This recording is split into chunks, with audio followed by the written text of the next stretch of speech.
मेरा बेटी ने कौन सा गुनाह किया तो मेरा बच्ची को उठा कर लेके गए। मध्यरात्री अचानक धडकली पोलिसांची टीम।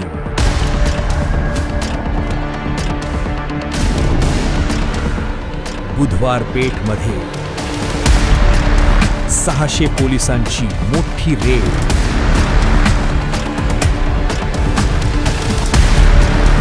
अल्पवयीन मुलींची सुटका। 2 बांगलादेशी महिला पण तिथे मिळालेल्या आहेत आणि अंमली पदार्थ जप्त। नेमकं त्या रात्री काय घडलं? Special report.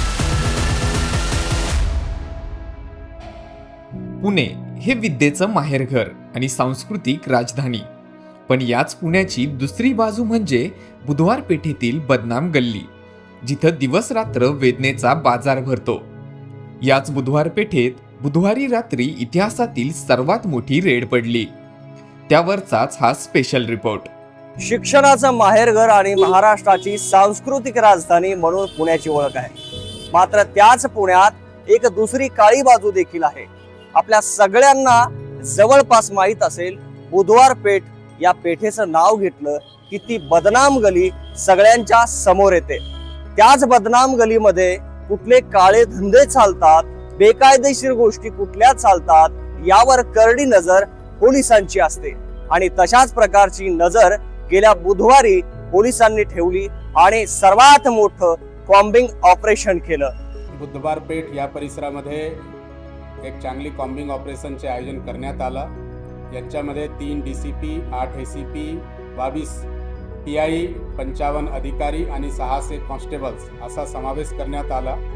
आणि या दरम्यान या पूर्ण भागामध्ये नाकाबंदी लावून आणि या भागाचे 41 बिल्डिंग यांच्यामध्ये जे आहे ते कॉम्बिंग करण्यात आला। या दरम्यान जवळजवळ 700 पेक्षा जास्त महिला पुरुष जे त्या ठिकाणी होते त्यांना चेक करण्यात आलेला आहे। या ऑपरेशन मध्ये पोलिसांनी जवळपास 600 पोलिसांचा फौज फाटा या ठिकाणी लावण्यात आला आणि सुमारे 700 ते 800 ग्राहक असतील किंवा इतर मंडळी असतील त्यांना कसून त्यांची चौकशी केली आणि नंतर त्यांना सोडून दिलं। या चौकशीमध्ये या कॉम्बिंग ऑपरेशनचं यश काय, यामधून काय मिळालं आणि काय इम्पॅक्ट झाले, या साऱ्यावर प्रकाश टाकण्याचा माझा प्रयत्न आहे। या कारवाई दरम्यान कुठल्या निष्पाप लोकांना या सगळ्या गोष्टीचा सामना करावा लागला, यातून पोलिसांच्या पदरी काय पडलं आणि इतर कुठल्या गोष्टी घडल्या, या साऱ्या गोष्टीवर मी नजर टाकणार आहे। या कारवाई दरम्यान 2 बांगलादेशी महिला पण तिथे मिळालेल्या आहे, काही अल्पवयीन मुली मिळालेल्या आहे, त्यांचे व्हेरिफिकेशनचे काम चालू आहे। तसेच एक माणसाकडे जे आहे 7 ग्राम चरस आणि 3 ड्रग्सचे इंजेक्शन मिळालं होता, त्यांच्यावर NDPSचे पण कारवाई करण्यात आलेलं आहे। अशा प्रकारची कारवाई त्या भागामध्ये आता पुढील भविष्यातही होत राहणार आहे, ज्यांच्यामुळे कोणीही मायनर गर्ल्सला या प्रोस्टिट्यूशनमध्ये आणणार नाही किंवा ड्रग्स वगैरेचे तिथे जे आहे ते सेल वगैरे होणार नाही, यासाठी जे आहे ते पोलीसकडून तिथे भविष्यामध्येही अशा प्रकारचे कॉम्बिंग आयोजित करण्यात येणार आहे। सध्या या गलीमधूनच मी तुम्हाला बोलतोय आणि या गलीतील ज्यांनी हे सगळं कॉम्बिंग ऑपरेशन पाहिलं त्यांच्या प्रतिक्रिया काय ह्या सगळ्या जाणून घेणार आहेत। पोलिसांची ही माहिती असली तरी याची दुसरी बाजू आणि दावे हे अत्यंत धक्कादायक आहेत। इतिहास सांगतो की ही पेठ कधी काळी व्यापाराचं केंद्र होती, पण आज तिची ओळख रेड लाईट एरिया म्हणून जास्त गडद झाली आहे। या जुन्या वाड्यांच्या भिंतींनी जितके मंत्रोच्चार ऐकले आहेत त्याहून जास्त हुंदके इथे गुदमरले आहेत। रस्त्यावरून जाणाऱ्या प्रत्येकाच्या नजरेत एक प्रश्न असतो आणि खिडकीत उभ्या असलेल्या त्या नजरेत एक उत्तर, जे कधीच कुणी ऐकून घेत नाही। समाजाच्या दृष्टीने त्या फक्त भोगण्याच्या आणि अवहेलनेचा विषय आहे, हे देखील आपण विसरायला नको। पोलिसांनी जोरदार कोम्बिंग ऑपरेशन केलं, मात्र यामध्ये ज्यांचा देहविक्री व्यवसायाशी काहीही संबंध नाही अशा मुलींना देखील रात्रभर पोलिसांच्या कारवाईचा सामना करावा लागला। यातील काही मुली कराटे चॅम्पियन म्हणून राज्यस्तरावर खेळल्या, तर एक मुलगी 10वीचे पेपर देतेय। मात्र आपल्या आईसोबत आणि त्या गल्लीत राहते म्हणून तिला ही किंमत मोजावी लागली। ज्या अल्पवयीन मुली रेस्क्यू केल्याचं पोलीस सांगतायत त्यांचे पालक सांगत आहेत, आमच्या मुलींचा देहविक्री व्यवसायाशी काहीही संबंध नाही. हे सांगताना त्यांच्या डोळ्यात अश्रू तरळले होते. में 6-7 पुलिस वाला आया, आने का दरवाजा बजाया तो दरवाजा मैंने खुलते मेरा बेटी लोग उठ गया. उठ के मेरा बेटी घबरा रहा था. तो पूछा ये कौन है, कौन लाया? तो मैं बोला कोई नहीं लाया, मेरा बच्चा लोग है, मैं हूँ, इधर ही रहता हूँ. तो क्या करता है? तो मैं बोला मेरा बच्चा स्कूल जाता है, पढ़ाई करता है. मेरे को क्या किया, साइड में करके मेरा बच्चा लोग को नीचे लेके आ गए. नीचे लेके आ गया, पूरा रोड बोरा पब्लिक उनका बीच में मेरा बच्ची को खड़ा कर दिया. पैर में चप्पल नहीं, मुंह में मास्क नहीं, बच्ची मेरा रो रहा था. फिर भी मेरा बच्ची को सबका सामने ऐसे रोड में खड़ा करके पूछ रहा था, तू क्या करता है, कौन लाया? तो बच्ची ने बोला मेरे को कोई नहीं लाया, मेरा मम्मी इधर रहता है, मैं इधर रहता है. क्या करता है? पढ़ाई करता है. कितना क्लास में? 9 क्लास में. कराटे भी करता है. सब कुछ पूछताछ किया. ये मेरा बेटी का मेडल है, मेरा बच्ची मेरा साथ रहता है. क्या इधर कोई रहता नहीं है क्या? तो इधर रहने का से गुनाह है क्या? सब एक जैसे रहते हैं क्या? इधर अच्छा लोग भी नहीं रहते है क्या? रहते है ना, तो कौन सा गुनाह है इधर है? मेरा बेटी ने कौन सा गुनाह किया जब मेरा बच्ची को उठा के लेके गया. 10 मिनट बाद चौकी में नया मेरा बच्ची को गलत औरत लोग का साथ में खड़ा कर दिया. मेरा बच्ची डर रहा था, इतना रो रहा था, बोल रहा था जैसे साहिब हमारा कोई गुनाह नहीं है, हम स्कूल पढ़ता है, हमको क्यों खड़ा किया? फिर भी कोई सुना नहीं है और कोई आया भी नहीं है.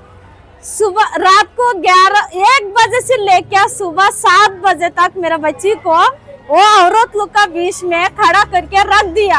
ना मेरा बेटी का पैर में चप्पल है, ना कुछ है, कुछ भी नहीं था. और हम लोग को भी बुलाया नहीं, जब तेरे मम्मी लोग का साथ में खड़ा नहीं किया, वो औरत लोग का साथ में खड़ा करके रख दिया. मेरा बच्ची इतना रोया. तुम्ही आता ज्या पायऱ्या पाहत आहात त्या या महिलांना वर घेऊन जातात, पण त्याला खाली येण्याचा पर्यायच नसतो. पुढे नशिबी असतात फक्त वेदना आणि हुंदके गिळणं. सोबत असते फक्त ही 10 बाय 10 ची खोली, एक कोंडोम आणि किरकिर करणारा पंखा. यातूनही एखादीला सुदैवानं रस्ता सापडलाच तर रक्षकच भक्षक बनतात. याचं उदाहरण देखील याच ठिकाणी काही दिवसांपूर्वी पाहायला मिळालं. आपल्याला जबरदस्तीनं हा व्यवसाय करायला लावला जातोय अशी तक्रार घेऊन एक तरुणी पोलीस स्टेशनला गेली. मात्र तिथे बसलेल्या वर्दीतील कॉन्स्टेबलनं तिच्या मालकिनीला बोलावून परत त्या मुलीला तिच्या ताब्यात दिलं. त्यामुळे रक्षकच जर भक्षक बनत असेल तर सुरक्षा मागायची कोणाकडे, हा प्रश्न त्या तरुणीच्या मनाला पडला असणार. मात्र कोम्बिंग ऑपरेशन दरम्यान झालं उलट. ज्या मुलींचा या व्यवसायाशी काहीही संबंध नाही त्यांना हकनाक पोलिसांच्या कारवाईचा सामना करावा लागला. सोबत झालेल्या अपमानाचा हिशोब कोण देणार, हा प्रश्न अनुत्तरित आहे. आया घप घर में कम से कम 7-8 पुलिस लोग मैडम लोग घुस के पूरा कपड़ा पेटी मेटी सब फेंक फाक करके सब ताला तोड़ रहा, ये कर रहा. हम लोग पूछ रहा मामा क्या हो गया, मामा जी क्या हो गया बोलिए, तो कुछ भी बता रहा नहीं, सब चेक कर रहा. तो क्या बोलूं क्या, वो जो बक्सो भी है कॉन्डोम का वो भी तक खुलाया देखने के वास्ते. हम लोग क्या गेजा चौरो से सब बोलता बेचता, हम लोग को ऐसा मिला क्या? नहीं ना मिला. तो भी बोलना चाहिए ना, इतना घर में सब फेंक फाक करके रखा. कुंटणखाण्याकडे घेऊन जाणाऱ्या पायऱ्या वर तर नेतात, मात्र खाली येण्याचा रस्ता कायमचा बंद करतात. मात्र तरीही काही जणी यातून बाहेर पडण्यासाठी प्रयत्न करत आहेत. आपला देहविक्रीचा व्यवसाय बंद करून आपल्या मुलांना चांगलं आयुष्य मिळावं यासाठी त्या घरकाम करून मुलांचं पालनपोषण करतात. मात्र पोलिसांच्या या कारवाईनं त्यांच्या निष्पाप मुलांनाही त्याच रांगेत उभं केल्यानं मुलींच्या आईला अश्रू अनावर झाले होते. ज्या अल्पवयीन मुली कुटुंबखान्यातून सुटका करण्यात आली अशी जी काय न्यूज वेगवेगळ्या चॅनलला लागलेली आहे ती मूळतः चुकीची आहे. कारण की ह्या 4ही मुली कुठेही कुटुंबखान्यात नव्हत्या, त्यांचं स्वतःचं त्या ठिकाणी घर होतं, भाड्याने घर घेतलेलं आहे, पण त्या घरामध्ये हा व्यवसाय चालत नव्हता. त्यांची जर काही व्यवसाय करत असली तरी तिची खोली ही वेगळी होती आणि खास मुलांच्यासाठी ती जागा उपलब्ध होती. आणि बुधवार पेठेमध्ये घर असणं, भाड्याचं घर असणं हा गुन्हा नाहीये आणि बुधवार पेठेत राहणं सुद्धा हा गुन्हा नाहीये.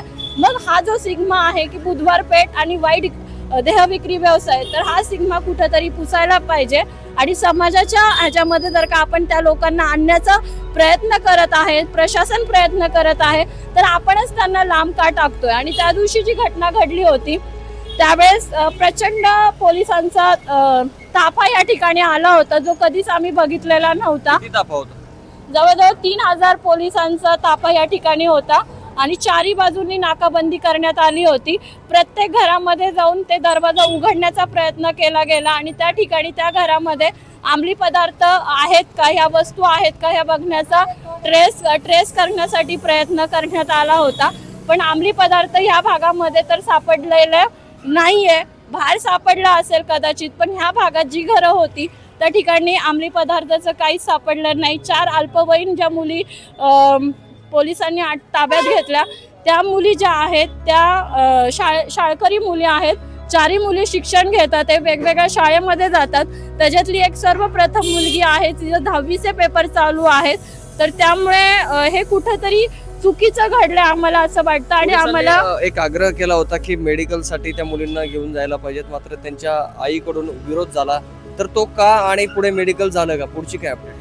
मूळतः मेडिकल तपासणीसाठी अगोदर एक नॉर्मल तपासणी झाली. परत त्यांनी समितीने संस्थेची ऑर्डर काढल्यानंतर संस्थेच्या वतीने परत त्या मुलींना टेस्टिंगसाठी घेऊन जाण्यात आलं होतं. पण जर का त्या व्यवसायामध्ये त्या मुली नाहीये, त्या व्यवसायच करत नसेल, तर बाल संरक्षण कायद्यामध्ये असा नियम आहे की जर का मी ते करत नसेल आणि मी चुकीची नाहीये, तर मी का टेस्टिंग करावी. म्हणून त्या मुलींनी त्या विषयाला नकार दिला आणि त्यांनी तपासणी केलेली नव्हती. आणि आता सध्या त्या मुली त्यांच्याकडे आलेल्या आहेत. दुसऱ्या दिवशी जेव्हा आमची सगळी संस्थेचे कार्यकारी मंडळ आणि सगळा स्टाफ इथे आला, तेव्हा महिलांनी रात्रीपासूनच ह्या बाबतीत माहिती द्यायला सुरुवात केली होती. साधारण 1 ते 3 या दरम्यान कारवाई झाली. इथे 3 कारणांसाठी जनरली कारवाई होते. एक तर अल्पवयीन मुली इथे आहेत का ते बघणं, बांगलादेशी ज्यांच्याकडे कुठलेही कागदपत्र नाही आहेत, त्यांचं वास्तव्य असेल तर त्यांच्यावरती ॲक्शन घेणं, आणि आता गेले काही वर्षापासून ड्रग्जसाठी इथे कारवाई सुरू झालेली आहे. तर ह्या 3ही गोष्टी अतिशय योग्य आहेत, कायदेशीर आहेत, त्याच्यामध्ये शंका नाही. पण ज्या अल्पवयीन मुलींची सुटका असं म्हणलं गेलेलं आहे ते पूर्णपणे विधान, ह्याला आमचा आक्षेप आहे. कारण ह्या सगळ्या 4 ज्या मुली आहेत त्या 10 ते 17 वयोगटातल्या आहेत, शाळकरी मुली आहेत, त्या धंद्यात नाहीत आणि कधीही नव्हत्या, आणि केवळ त्या बुधवार पेठेत आहेत. आणि त्या बुधवार पेठेत रात्रीच्या वेळेला सापडल्या याचा अर्थ त्या धंद्यात होत्या, हे गृहीतक अतिशय चुकीचं आहे. माननीय सुप्रीम कोर्टनी पण गाईडलाईन दिलेल्या आहेत की इथे वेश्यावस्तीमध्ये जर आईच्या बरोबर मूल असेल तर त्याला त्याच धंद्यात आहे हे ट्रीट केलं जाऊ नये, त्याचा नीट विचार करावा, गोपनीय पद्धतीने चौकशी व्हावी. तेही झालेली नाहीये. इथे सगळ्या कस्टमर्सना, पुरुषांना बसवलेलं होतं, सेक्स वर्कर्स सगळे गल्लीतले उभे होते, बसवलेले होते. तिथनं मुलींना चेहरे पण न झाकता परेड केल्यासारखं घेऊन जाण्यात आलेलं आहे चौकीला, आणि तिथे इंट्रोगेशन झालंय, चौकशी झाली नाहीये. लहान मुलांशी बोलताना जे सेन्सिटिव्हली, संवेदनशील पद्धतीने घ्यायला पाहिजे ते घेतलं गेलेलं नाही. या सगळ्याला आमचा आक्षेप आहे. अनेकांच्या आयुष्यात संघर्ष असतात, मात्र इथे तर आम्हाला माणूस म्हणून जगण्याचा अधिकार द्या, समाजाच्या मुख्य प्रवाहात आम्हाला यायचंय, यासाठी प्रयत्न करणाऱ्या, देहविक्री करणाऱ्या महिला किंवा या परिस्थितीतून वाट काढत कुणी शाळेत तर कुणी इतर नोकरी करणाऱ्या चिमुकल्यांवर कुठलीही शहानिशा न करता केलेल्या बदनामीचा हिशोब पोलीस देणार का? हा प्रश्न अनुत्तरितच राहतो.